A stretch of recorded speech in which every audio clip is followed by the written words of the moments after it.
And former President Trump is blaming Democrats after the second apparent assassination attempt against him. In an interview with Fox News Digital yesterday, Trump pointed the finger at President Biden and Vice President Harris, claiming their rhetoric is causing him to be shot at. He claimed Biden and Harris are, quote, destroying the country both from the inside and out. He later warned on social media, quote, because of this communist left rhetoric, the bullets are flying. That's not inflammatory, and it will only get worse. Trump's running mate, J.D. Vance, also echoed those remarks while speaking in Atlanta last night. You know, the big difference between conservatives and liberals is that no one has tried to kill Kamala Harris in the last couple of months, and two people now have tried to kill Donald Trump in the last couple of months. I'd say that's pretty strong evidence that the left needs to tone down the rhetoric and needs to cut this crap out. Somebody's going to get hurt by it, and it's going to destroy this country. All of us, and I promise I will do my part to tone down the rhetoric, but in particular, the people telling you that Donald Trump needs to be eliminated, you guys need to cut it out or you're going to get somebody hurt. Well, this is what you would call gaslighting of the first order. And let's bring around CEO of the Messina Group, Jim Messina. He served as White House Deputy Chief of Staff to President Obama and ran the 2012 re-election campaign. He's co-chair of the New Democracy Defenders Super PAC, whose goal it is to combat Republican-led voter suppression efforts. I'm not going to even respond to the hypocrisy. I'll just read from the New York Times this morning. Peter Baker, in his latest analysis for the New York Times titled Trump Outrage in the Modern Era of Political Violence, Peter Baker writes this in part. At the heart of today's eruption of political violence is Mr. Trump, a figure who seems to inspire people to make threats or take actions both for him and against him. He has long favored the language of violence in his political discourse, encouraging supporters to beat up hecklers, threatening to shoot looters and undocumented migrants, mocking a near-fatal attack on the husband of the Democratic House Speaker, and suggesting that a general he deemed disloyal be executed. While Mr. Trump insists his fiery speech to supporters on January 6, 2021 was not responsible for the subsequent ransacking of the Capitol, he resisted pleas from advisors and his own daughter, other family members as well, that day to do more to stop the assault. He even suggested that the mob might be right to want to hang his vice president, and has since embraced the attackers as patriots whom he may pardon if elected again. Jim Messina, this is again,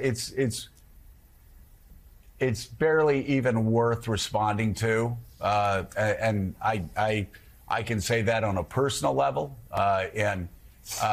him suggesting that I should be executed after he was angry at my COVID reporting, which basically was just reading his quotes over 6 months' time,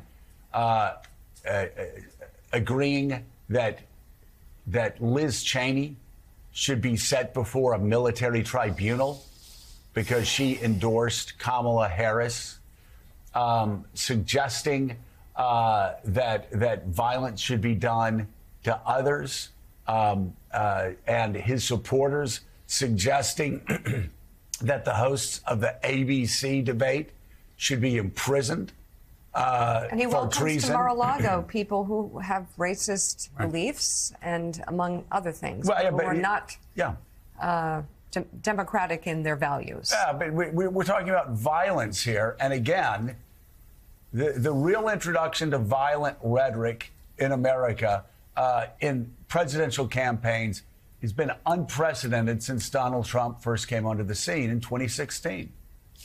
Boy, it really has, Joe and Mika. And you're exactly right. I mean, look at Richmond, Virginia, where he said both sides were good people, as they burned their tiki torches and chanted anti-Jewish sentiments.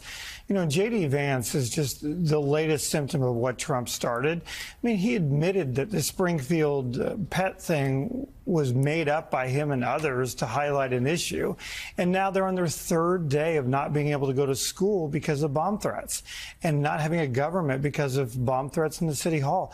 This is what he has wrought. upon American politics. And it's now everywhere. His acolytes and his party has just become willing enablers of this. And we're seeing this all over the place. With 49 days left in this election, his supporters have filed over 100 lawsuits around the country trying to restrict voting rights, trying to restrict early voting, trying to change the laws to favor their anti-democratic movement right as people are going to the polls. We have never seen threats to democracy like these guys and Donald Trump. And in 7 weeks, if we're not very careful, he could win again.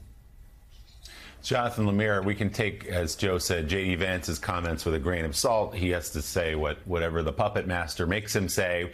But we should point out that he is the elected representative, the United States Senator of the people who actually are being put in danger by the rhetoric coming out of his campaign in Springfield, Ohio. But bigger picture here, Donald Trump says that Democrats are the enemy within. He says they are destroying our country. He's called some of them vermin, using apocalyptic terms, which send bat signals, as we learned on January 6th and knew before then, to groups of people about how high the stakes are and what needs to be done to stop them. So thank God Donald Trump is safe. Thank God he was not assassinated in July or this week. But my gosh, there is no comparison on the rhetoric. Not even close. And to be clear, there's no place in this country for any sort of political violence. There shouldn't be any place for political threats of political violence even. But it is rank hypocrisy and just truly rich to hear from Donald Trump, of all people, suggesting that the other side is responsible for inciting violence. Now, of course, we don't know what's in the mind of this suspect who was arrested in Florida, nor did we know what happened with the individual who shot at former President Trump in Pennsylvania back in July. There are sort of incoherent ideologies for both.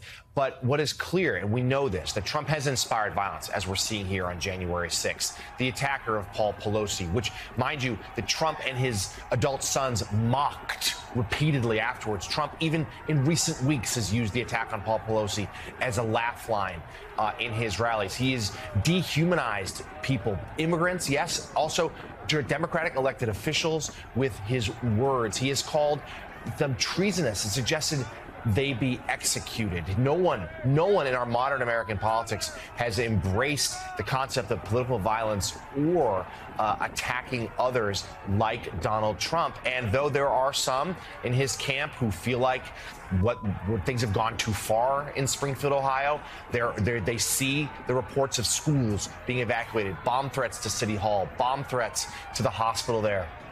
But Donald Trump himself, I am told, mulling a visit to Springfield, Ohio, thinks this is a winning issue there and wants to push this one even further. Jim, there are elements of this campaign that will never end, it seems. And given the age that we're living through politically, hopefully we live through it, the election will not be over on November 8th. It just won't be over. It won't be over, right. Especially if the former president loses. What do you anticipate will happen? A couple things. One, they're going to go right to the courts and attempt to overturn it. They're already having local county officials in some of these battleground states say they won't certify the election if Trump loses. Let me just say that again. Local elected officials are already saying 7 weeks before the election they won't certify if Trump loses. And so this is what we're going to have to deal with. We're going to have to deal with it in the courts. We're going to have to deal with it in the court of public opinion. And we're going to have to make sure people understand how safe and how actual this system really is and how these inflaming rhetoric of Trump is nothing but BS. It is really troublesome that a majority of Republican voters now trust Donald Trump than they do their local elected officials, who are, as the governor said earlier on Jonathan's Way Too Early show, these are your neighbors who are volunteering to do election watching and election integrity stuff. They're not some deep state conspiracy here. They're just people trying to do their job. And yet the Trump campaign is already setting the stage to contest this. Trump's campaign manager said the other day, this isn't over on Election Day. It's not going to be over till the day it's certified in Congress, and we'll take the fight all the way. They're setting this up to have another January 6th-like protest. Well, because they just clearly said that in their words, their deeds, their actions are going to drive down the vote. And if that doesn't work, they have been planning, like you said, to challenge a democratically elected candidate and try to, unfortunately, block another peaceful transition. Would be the second time, only the second time since the Civil War. So before we let you go, I want to go over some quick snapshots, just snapshots of some polls that have been coming in. Yesterday, the USA Today Suffolk poll had Kamala Harris up 3 points in Pennsylvania. Major national polls, which a lot of people don't pay a lot of attention to, but just look at the trend lines. Several have her up 6 points. And yesterday we had Ann Seltzer of the Des Moines Register with an Iowa poll that had Kamala Harris within the margin of error there. You look at recent Florida polls and recent Texas polls. Many of those are now within 5 points. Nobody would have ever assumed this. By the way, Joe Biden was down 18 points in Iowa before he dropped out of the race. So I'm wondering what you make of these trend lines and where you see this race right now. Look, I think the key word here, Joe, is movement. You're seeing movement all over the place towards Vice President Harris. You're seeing it as Democrats consolidate, and most importantly, as these suburban women begin making up their minds. The poll that made me the happiest was the Pennsylvania poll. Every day we do 66,000 simulations of the election, and Pennsylvania is the tipping point state in about 70% of those simulations. Pennsylvania is going to be the whole battle. Along with the other two Midwestern states. Doesn't mean the other battleground states don't matter. You need backup plans. You need Georgia in case Pennsylvania slides.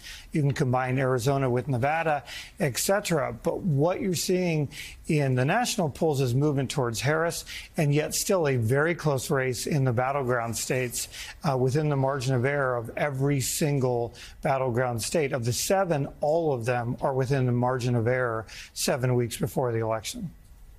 CEO of the Messina Group and chair of the Democracy Defenders Super PAC, Jim Messina, thank you very much for coming on this morning. And today, brand new, I can show you another contrast. We can tell you that now both nominees have done this key interview appearance that you see here, taking questions from several reporters on stage for the National Association of Black Journalists. Now, Trump did his all the way back 48 days ago. Harris did hers this afternoon, today in Philadelphia. It's a split screen across time, if you will, which shows the very different approaches on substance, facts, and certainly style. I don't think I've ever been asked a question in such a horrible manner, a first question. You don't even say, hello, how are you? First of all, let me just say it is good to be with the National Association of Black Journalists, and I thank you for the work you do and that your members do every day. I have been the best president for the black population since Abraham Lincoln. That's my answer. Better than President Johnson. So I appreciate the spirit of the question, but I'll tell you, I've often been asked this question in a way that I've had to respond by first saying that I think it's very important. How do you define DEI? Go ahead. How do you define diversity, equity, inclusion? Okay, yeah, go ahead. Is that what your definition? That is give me a definition then. Would you give me a definition DEI. of that? Give me a definition. Sir, I'm asking you a question, no, a very direct question. Define it for me. When you are bestowed with a microphone that is that big, there is a profound responsibility that comes with that. Contrast pretty clear. Few leaders, by the way, could really claim Abraham Lincoln's mantle. Historians haven't really put Trump, Harris, or Biden on that level. We could tell you black voters have certainly repeatedly rejected any idea of Trump as a Lincoln-level figure. Since he mentioned that there, and I played it tonight, I'll remind you, over 85% of black voters cast ballots against Donald Trump in 2022 and in 2016, an opposition that has been overwhelming and consistent. Now, today, Harris kept taking questions as a chance to emphasize how she argues that her policies, especially on the economy, can help all working-class Americans, including black households.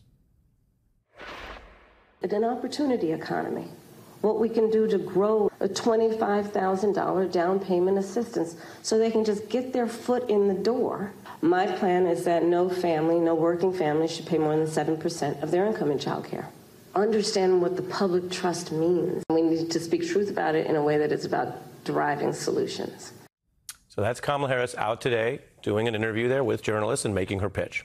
You could boil that pitch down to something like solutions with details and some optimism.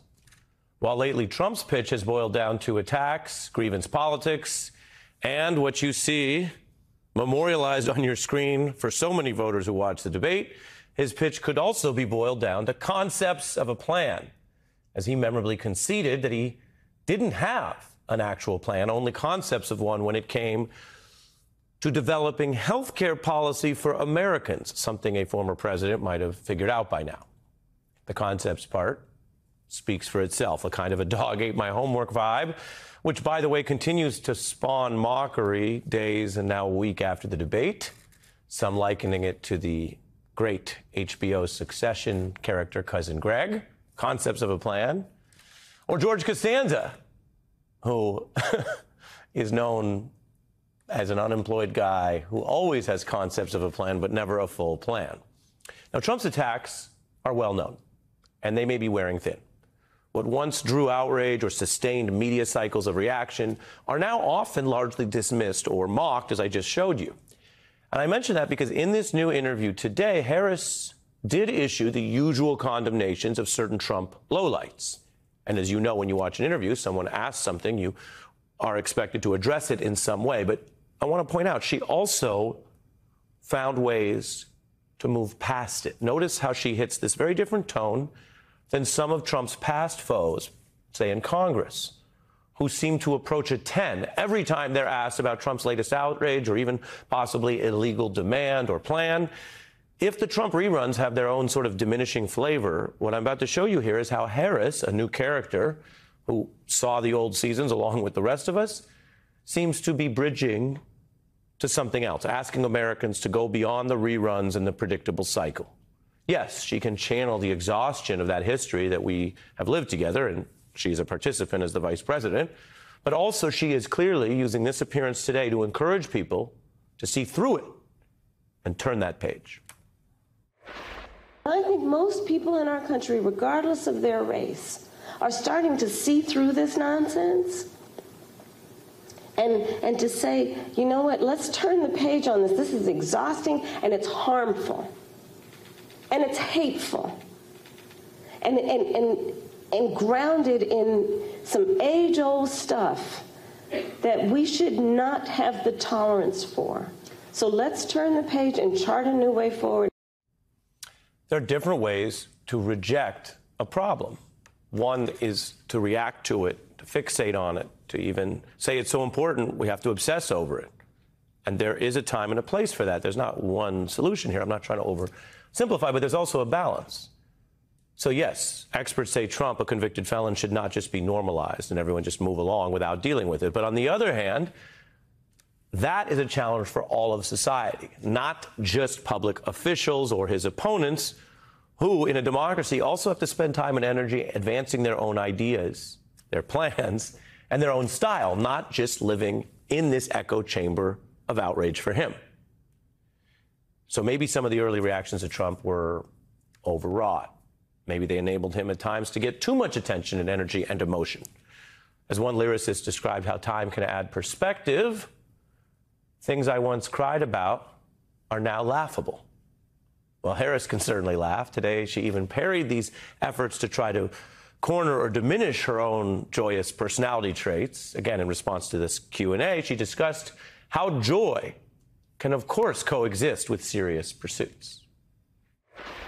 Why is joy important to you to insert into this election? And what do you make of Republicans using that as a way to suggest that you're not a serious candidate? Well, sometimes I think, and I'll say to whoever the young people are who are watching this, there are some times when your adversaries will try and turn your strength into a weakness. Don't you let them. Don't you let them. I find joy in the American people. I find joy in the ambition of the people. I find joy in the dreams of the people. I find joy in building community. And I think we should all find joy and have a sense of optimism about who we are as Americans and what we mean to each other and what we can do to lift each other up. Okay. So whatever you think about these two nominees of these two major parties, we do know Harris comes by her joy honestly. It's been in the public eye for a long time now.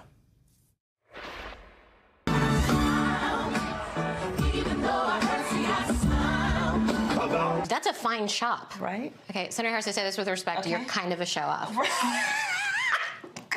Girls, I hear you've been running from the beautiful queen that you can be becoming. I like it.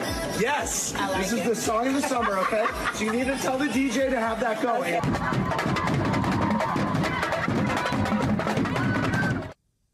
All right, there you have it. A lot of those songs have been blasting well through the summer. Harris fans, of course, dubbed it a brat summer, as the campaign then later linked with Beyonce for the Freedom Anthem. Just last week, Harris got the huge Taylor Swift nod, which has driven these voter registrations and a lot of energy and enthusiasm. We haven't seen this kind of cultural excitement probably since Obama's first run. Artists coming toward a candidate. And while numerically few can top Taylor Swift, I will tell you, by way of background, this is the news after all. Billie Eilish is another one of the top young artists today. At 22 years old, she has 9 Grammys already. She bested Imagine Dragons for the most hits on the Billboard Hot Rock and Alternative Song chart with that big hit, Birds of a Feather, which has over 1 billion streams on Spotify. She makes music with her talented producer-musician brother, Phineas, and that's background for another big deal to a lot of people. They came out today endorsing Harris, posting a joint video to Eilish's over 110 million Instagram followers.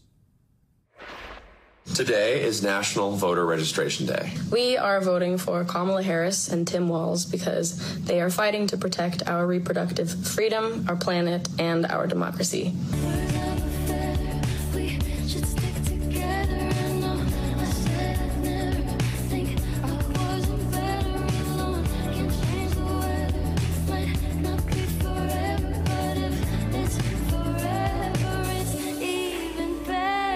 I want to thank all the women in the past who have been the reason that I can be the way that I am and do what I want. We can't let extremists control our lives, our freedoms, and our future. The only way to stop them and the dangerous Project 2025 agenda is to vote and elect Kamala Harris.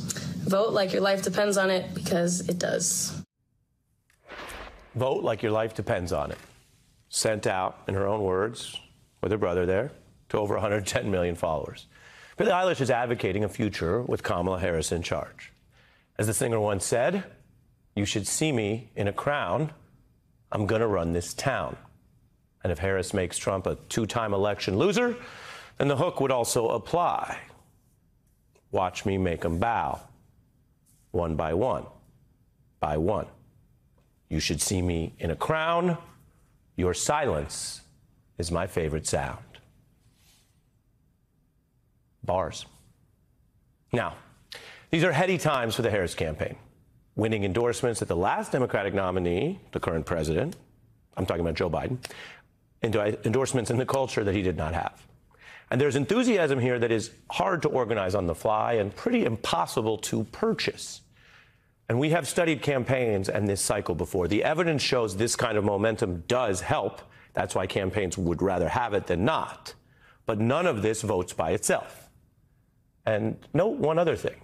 These very involved, civically engaged, sophisticated young artists, I quoted one just now who's 22 years old. Most people at the age of 22 statistically do not vote at all, let alone get informed about voting in advance of an election and encourage others to register. And notice what they're doing. They keep folding their pitches and their endorsements of Harris to also conjoin with these direct appeals for people who listen to them to register, and to do it today, and to do it with a link when they put it out there. The generals, General Mattis, General Kelly. Look, one of the things that I hear from voters in focus groups, especially swing voters, is that for the voters to whom it has broken through that Donald Trump calls our vets suckers and losers. That has an impact. I think we need more of these generals to come out and say, we have to support her because he's such a threat. That's somebody that voters will trust, who saw him up close. That was Sarah Longwell on this very program yesterday at this hour, reminding us of the impact of Trump's disdain for our veterans and the men and women of the military, the ex-president's inexperience as a leader, disregard for our values and our Constitution, and his disrespect for our country's bravest. To him, who he calls them suckers and losers. Sarah Longwell pointing out the difference it could make today to hear from military leaders who served the ex-president, who saw him up close, to hear them endorse Vice President Harris for reasons she described as, this guy's too big of a threat. People like the 10 retired generals and admirals who emphatically endorsed Vice President Kamala Harris last week, calling her, quote, the best and only presidential candidate in this race who was fit to serve as our commander-in-chief. And the ex-president, a danger who, quote, at his core does not understand selfless service and sacrifice, and he should never be allowed to again serve as commander-in-chief of the greatest fighting force in the world. Joining our coverage here at the table, retired U.S. Army Brigadier General Steve Anderson, who signed that letter endorsing Vice President Harris, and retired U.S. Marine Corps Lieutenant Colonel, founder of Democratic Majority Action PAC, Amy McGrath is back with us. Amy, first, thank you for assembling these voices that we call out for these voices. You know what's going on and can report that out, but it's a different thing to get to sit here and hear from first-person accounts about this thing that before Trump was so unprecedented, the lack of fitness. Talk about fitness in the context of military leaders calling Trump unfit to serve. Well, it's a big deal. And first of all, many of these retired generals and admirals, they came together, before I even got involved. And I'm simply trying to highlight their voices a little bit. But one of the things that I think the American people need to know is that many of these, retired military officers, they don't want to wade into politics. This is something that is, they're taught not to do. They're apolitical. They want to remain apolitical. And that's been an important tradition in our country. But the risk of a second Donald Trump presidency is so great to not only to our democracy, but to our national security, that many of them are coming forward and saying, we have to speak up. Because this man is unfit to be the commander-in-chief. He is unfit to be the president of the United States in ways that we want the American people to know about. And I think that's unprecedented. But let me just challenge and I think we should, it's folks like Chairman Milley, folks like Jim Mattis, folks like General Kelly, that I think people like Sarah Longwell, she name-checked all three of them, so I feel comfortable saying that. And I guess what I would push back against all three of their silence and say is, the military will be politicized if he wins. He's already tried to get the military to seize voting machines. So are they going to wait until he sends the military, the next Chairman Milley, to go seize voting machines in Georgia? Will that be the moment? Well, it's a really good point. And I would like to make the distinction, though, between a former chairman of the Joint Chiefs of Staff and General Milley and Secretary Mattis and John Kelly and H.R. McMaster. Why? Because the last three were political appointees. They were retired generals. Yes, but they then volunteered to become a political appointee. And that's a difference. They can't leave that post and then go back and say, well, I'm a retired general and I'm now apolitical again. No, you saw things and you owe it to the American people to tell us what you saw and do you think that this man is fit to be back in the White House? You saw him and you were in a political position when you did that. And I think that's a really important distinction. And you're saying that they've already made that leap. Absolutely. They're different than General Milley because General Milley served his entire career in the military. When he got out, if he doesn't want to wade into politics, hey, great, fine, okay. But the other three decided to go into political roles. Chief of Staff, Secretary of Defense, Secretary of Homeland Security, National Security Advisor. Those are political roles. You take your generalship off You might have been a former general, and that's how you got in that role, but you're not there in that role. And when you leave, this business of, well, I'm a retired general again, and I don't need to wade into politics. You know, a lot of us feel like, those of us that serve feel like, no. You jumped into the political fray. You volunteered. Now tell us what you saw. You know? Yeah, I mean, I keep coming back to this, I guess, having worked in government in a post 9/11 period where every one of us, the public, was asked, if you see something, say something. Mm-hmm. No one saw more disqualifying conduct than these men. Absolutely. I mean, Amy's spot on. I mean, these people sat and had a front row seat to what was going on within the Trump administration. I think they have a duty, they have an obligation to share their thoughts with the American people. I mean, I commend Mark Esper and John Bolton, who have come on very strong, made statements, and they've made it very clear, you know, that they don't want to see Trump in the White House again. I think that H.R. McMaster, you know, wrote a book, read all kinds of terrible things about him, but then when it came down to telling us who he's going to vote for president, you know, he wants to have it both ways. I mean, it's sad that these people, I think they need to step up. I certainly agree, understand what Amy said, and about a lot of my brethren have difficulty in getting in the political cauldron, because that's how we were raised. I mean, 31 years I spent in the Army. I didn't know if my boss was a Democrat or Republican. I didn't know. I didn't care. But since 6 January, things have changed. Insurrection, I said, now's the time to step up. I mean, what are we going to do? We're going to wait until the jackboots are marching down the street and the brown shirts come rolling out? Our kids get enrolled in Trump Youth? Is that the time to start getting involved? Of course not. We need to step up now. That's why I'm very proud to be part of National Security Leaders for America. A week ago, we had 500 members. This week, 700 members. Wow. So we're making some progress. People are starting to hear our message. And we realize that the military is still a vitally respected institution within the United States. Our voice will be heard by middle America. They want to hear our voice, I think, and like I said, in light of what's happened since the 6th of January, 2021, now is the time for all general officers, all former military leaders to come online and tell the American people what they think. Donald Trump is a threat to our democracy. He cannot be allowed to be commander-in-chief again. Is it an active and alive back and forth? I mean, are you presenting, I mean, Donald Trump seems to be offering new evidence of his lack of fitness with his debasing of Arlington, the most precious space for any commander-in-chief before Donald Trump. I mean, is it a live conversation? Absolutely. There's a lot of people that are on the fence about it. But I tell people this, look, inaction is action in a time like this. Okay, if you choose not to step up, history will remember those that did and those that didn't. You know, we owe it to the American people to make our voices heard. And that's why National Security Leaders for America will continue to beat the drum as hard as we can. I mean, he is totally unfit. Now, the other thing about this is the national security situation in the United States. I think it's dramatically improved with Kamala Harris as commander-in-chief. Why do I say that? Because our stature as a nation will grow significantly. I travel a lot overseas. I have a lot of work and business overseas, and I'm constantly being asked, hey, are you serious? I mean, Donald Trump could get back in the White House, a cacophonous buffoon like that? And I say, yeah, unfortunately, they've got a lot of people that, you know, live and breathe by everything that he says. But Kamala Harris would be just the opposite. Why? Because she's an inspiration. Not only is she positive, and does she bring hope and optimism, but as a black woman, the product of a mixed marriage, she will inspire millions of people throughout the world. Our credibility as a nation, you know, that we would be able to allow, our country is so great that we're allowed a woman like that to become the commander-in-chief, the president of the United States.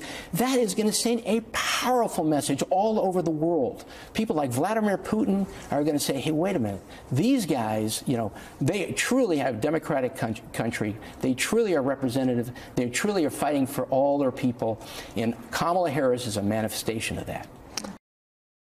Bigger symptom could there be of the rot that has hollowed out the Republican Party than its leaders' pattern of treating the very real threat of political violence not as a fire that needs to be put out and urgently, but as something to be fed and fueled.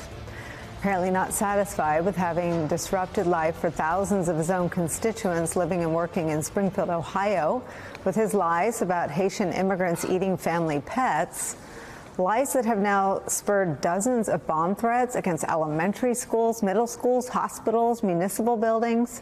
J.D. Vance chose to fan those flames, laying blame for what is still an apparent assassination attempt on Donald Trump at the feet of Democrats. Listen. You know, the big difference between conservatives and liberals is that no one has tried to kill Kamala Harris in the last couple of months, and 2 people now have tried to kill Donald Trump in the last couple of months. I'd say that's pretty strong evidence that the left needs to tone down the rhetoric and needs to cut this crap out. Somebody's going to get hurt by it, and it's going to destroy this country. We should point out that the motives of both of those shooters are under investigation by law enforcement, and it is truly remarkable to hear comments like that from a man who's only on the Republican ticket because the last person to serve as vice president to Donald Trump wouldn't. He was threatened by a violent mob to be hung, hang Mike Pence, because he refused to disrupt the peaceful transfer of power in America. But while J.D. Vance so eagerly dispenses without any shred of evidence, blame, and assigns motives without anyone in law enforcement saying that that's the case, for a universally condemned incident, the Democrats on the receiving end of J.D. Vance's attacks are today telling the truth. Moments ago, Vice President Kamala Harris participated in a panel with the National Association of Black Journalists where she was asked about this very topic, life in Springfield, Ohio, and the lies that have brought people living there so much fear and grief. Watch. It's a crying shame. I mean, my heart breaks for this community. You know, there were children, elementary school children, who it was school photo day. You remember what that's like? Going to school on picture day? Who were dressed up in their best, got all ready, knew what they were going to wear the night before, and had to be evacuated. Children.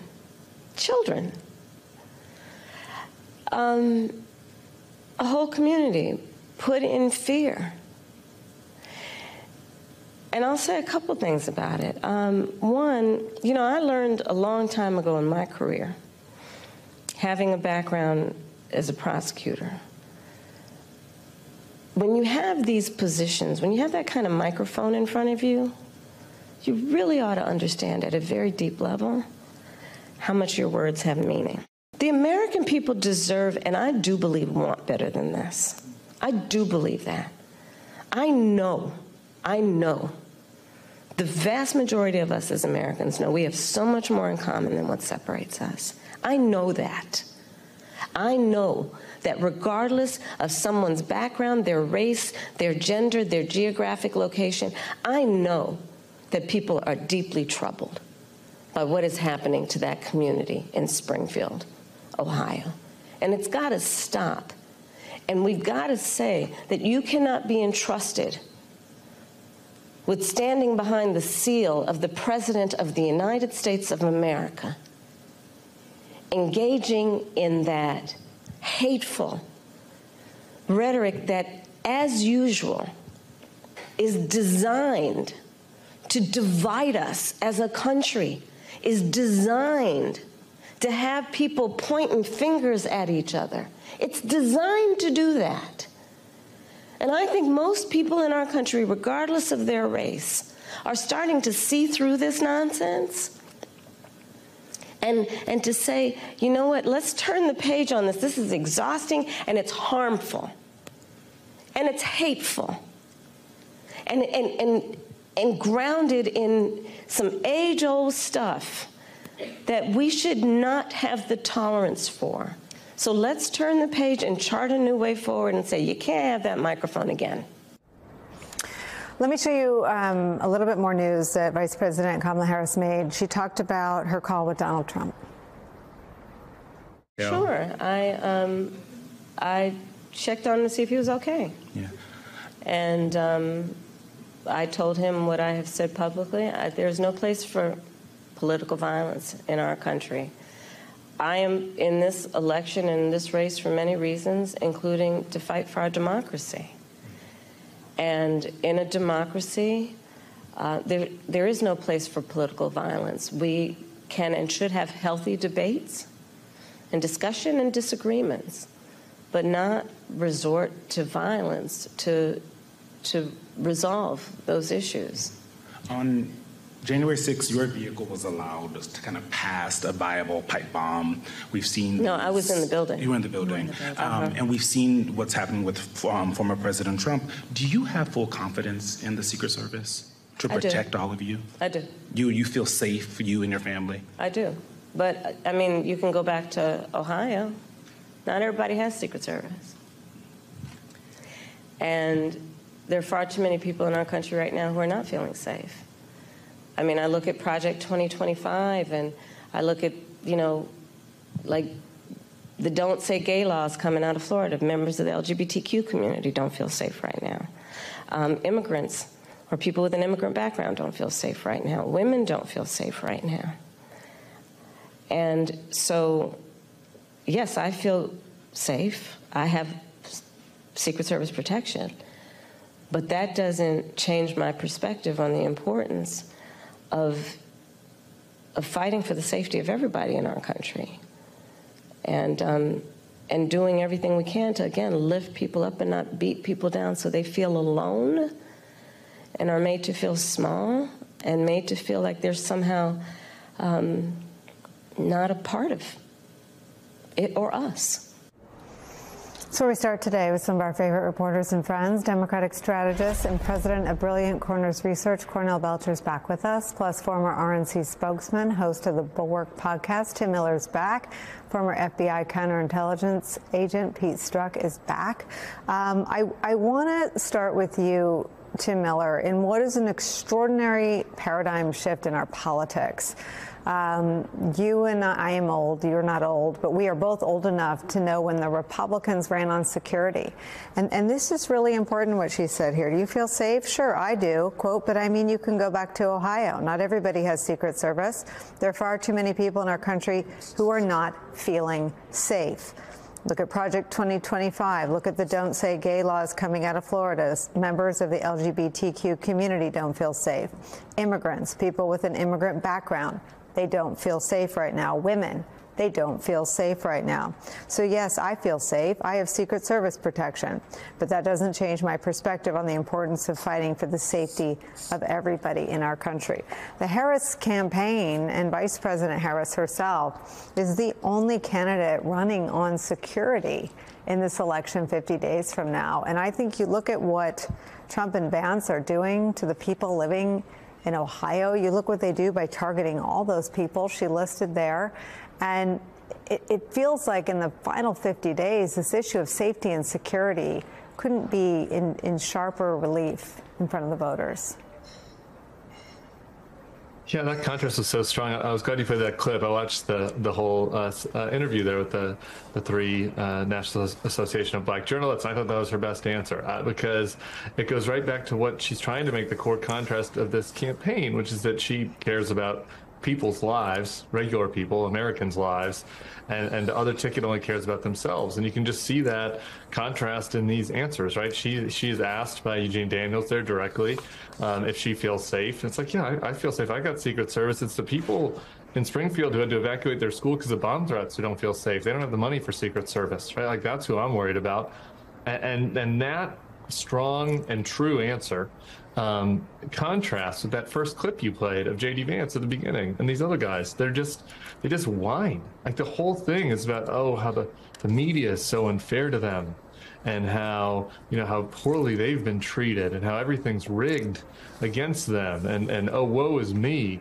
Like, they don't care about, J.D. Vance doesn't care. They both, Trump and Vance, have been asked if they are worried or care about the people in Springfield who've had to be evacuated because of their rhetoric. And they both ducked those questions and basically said no. And then for J.D.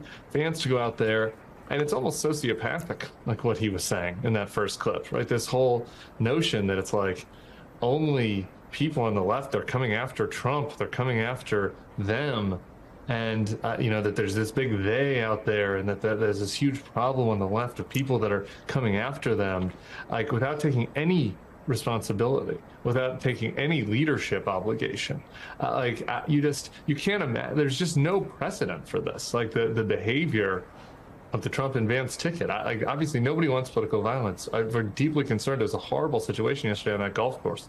But to respond to that by pointing fingers, by instigating more. Gerald Ford had 2 assassination attempts against him in September in 1 month. I don't remember him going on national news and trying to fan the flames and blame the other side. Reagan didn't after he was shot. Kennedy didn't. We could go down the whole list. There's no other politician would ever do this because it's so irresponsible. And that's immediately what J.D. Vance has gone to after both of these horrific incidents, is trying to point the fingers, fan the flames more, and and be aggrieved. And I just think that contrast with that versus what you saw from the vice president, as you said, it's in very, very stark relief.